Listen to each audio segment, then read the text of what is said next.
Hi friends, అందరూ బాగున్నారా? ఎలా ఉన్నారు? వింటర్ వచ్చేసింది కదా, నేను ఒక మంచి ఇమ్యూనిటీని ఇచ్చే పరోటాని చేసి చూపిస్తానండి. బచ్చలాకు, వెల్లుల్లి, అల్లంతో మనం పరోటా తయారు చేసుకోవడం ఎలాగో చూద్దాము. ఇక ప్రాసెస్లోకి వెళ్ళిపోదాం ఫ్రెండ్స్. చాలా టేస్టీగా ఉంటుంది, చాలా ఇమ్యూనిటీని ఇస్తుందండి. ఈ వింటర్లో చాలా చాలా ముఖ్యమైన ఆహారం అండి ఇది.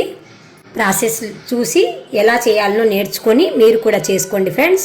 బచ్చలాకు, అల్లం, వెల్లుల్లి మనము చపాతీకి కలుపుకుంటాం కదా పిండి, అలాగ చపాతీ పిండి కలుపుకొని పెట్టుకోవాలి. కొద్దిగా మిరియాల పొడి. ముందుగా ఈ బచ్చలాకును సన్నగా కట్ చేసుకోవాలి, వీలైనంత సన్నగా కట్ చేసుకోవాలి. ఇవి మనము చిన్న రోలు ఉంటే రోట్లో అయినా కచ్చాపచ్చాగా దంచుకోవచ్చు, లేదు అంటే మిక్సీ గిన్నెలో వేసుకొని అల్లాన్ని, వెల్లుల్లిని కొంచెం కచ్చాపచ్చాగా వేసుకోవాలి. మిక్సీకి ఇలాగా వేసుకోవాలి.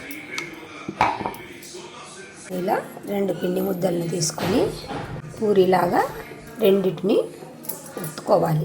ఇలా రుద్దుకున్న తర్వాత ఈ బచ్చలి కూరను మనము కట్ చేసి పెట్టుకున్నాం కదా, అంతా ఇలా స్ప్రెడ్ చేసుకోవాలి.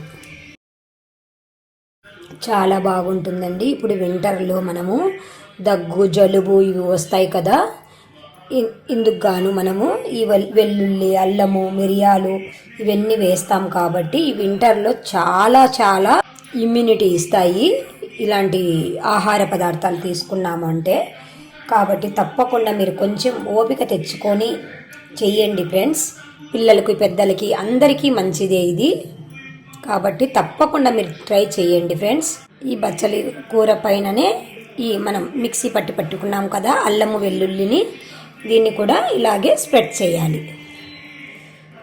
మనం ఏమీ కారం ఏం లేకపోయినా, చట్నీ ఏం లేకపోయినా కూడా ఈ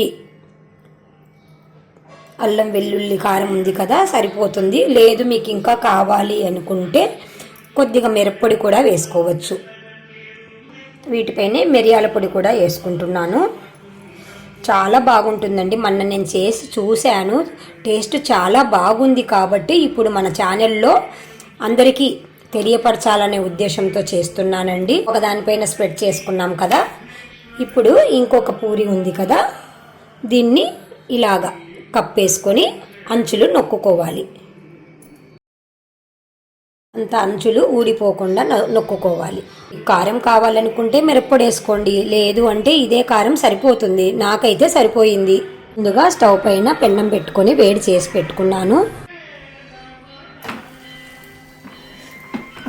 చాలా టేస్ట్ ఉంటుందండి. చిన్న మంట మీదనే కాల్చుకోండి, ఎందుకంటే లోపల ఉండేది కుక్ అవ్వాలి కదా మనకు. అందుకు చిన్న మంట మీదనే కాల్చుకోండి. లైట్గా ఆయిల్ వేసుకోవచ్చు, వేసుకుంటేనే బాగుంటుంది. వెన్న ఉంటే వెన్న అయినా వేసుకోవచ్చు, మన ఇష్టము. చాలా టేస్టీగా ఉంటుందండి, చాలా బాగుంటుంది. పిల్లలు, పెద్దలు అందరూ బాగా ఇష్టంగా తింటారు. ఈ వింటర్లో మరీ ఇలాంటివి ఎక్కువగా చేసి పెట్టుకోండి. అల్లం, వెల్లుల్లి ఎక్కువ వాడండి, మిరియాల పొడి కూడా ఎక్కువ వాడండి. కాబట్టి మీరు ఇమ్యూనిటీని పెంచుకోండి. వింటర్లో ఇమ్యూనిటీ పవర్ తక్కువ ఉంటుంది బాడీలో, కాబట్టి పెంచుకోండి ఫ్రెండ్స్. ఇలాంటివి చేసి పెంచుకోండి. ఒకవైపు కాలాక ఇంకొక వైపుకు టర్న్ చేసుకోవాలి. తక్కువ మంట మీదనే కాల్చుకోండి ఫ్రెండ్స్, ఎందుకంటే లోపల ఉండేదంతా మనకు కుక్ అవ్వాలి కదా. అటు ఇటు 1 స్పూన్ ఆయిల్ వేసుకున్నామంటే సరిపోతుంది. ఆయిల్ కూడా ఎక్కువ పట్టదు. మంచి విటమిన్ ఉన్న ఆహారం, ఇమ్యూనిటీని పెంచే ఆహారం. చాలామందికి డౌట్ రావచ్చు, లోపల ఉండేది ఎలా మగ్గుతుంది అని. ఈ వేడికి మగ్గుతుంది అండి. నేను తిని చూశాను, ఆకు మగ్గింది, అంతా బాగా కుక్ అవుతుంది. బాగా మగ్గిన తర్వాతనే టేస్ట్ బాగుంది. కాబట్టే నేను మన ఛానల్లోకి ఈ ఐటెంను తీసుకొచ్చాను ఫ్రెండ్స్. మీరు డౌట్ ఏం పెట్టుకోకుండా లక్షణంగా ఇలాంటి ఐటమ్స్ అన్నీ చేసుకుంటూ ఉండండి ఫ్రెండ్స్. అయితే సిమ్లో పెట్టుకొని కాల్చుకోవాలి. సిమ్లో పెట్టుకుంటేనే ఇది బాగా మగ్గుతుంది. చాలా సింపుల్గా మనము ఇమ్యూనిటీని పెంచే ఆహారాన్ని మనం తయారు చేసుకుంటున్నాము. మన ఆరోగ్యం మన చేతుల్లోనే ఉంది ఫ్రెండ్స్. తప్పకుండా మీరు ట్రై చేసి మీకు ఎలా వచ్చిందో మాకు కామెంట్ రూపంలో తెలియజేస్తూ ఉండండి ఫ్రెండ్స్.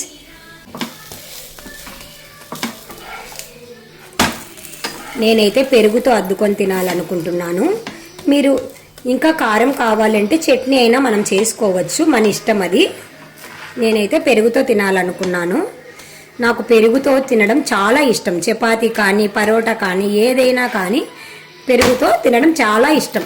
పెరుగు కూడా ఇమ్యూనిటీని పెంచుతుంది ఫ్రెండ్స్. తప్పకుండా పెరుగు కూడా మన ఆహార పదార్థాలలో ఒకటిగా వాడండి. ఇంకా స్టవ్ ఆఫ్ చేసుకోవడమే, ఇంకా సర్వ్ చేసుకోవడమే ఫ్రెండ్స్. ఇలా పెరుగుతో తింటే చాలా టేస్టీగా ఉంటుందండి. నేను గట్టి పెరుగు ఉంటేనా పెరుగుతో తింటున్నాను. మీరు కూడా ఇలా ట్రై చేయండి, చాలా బాగుంటుంది.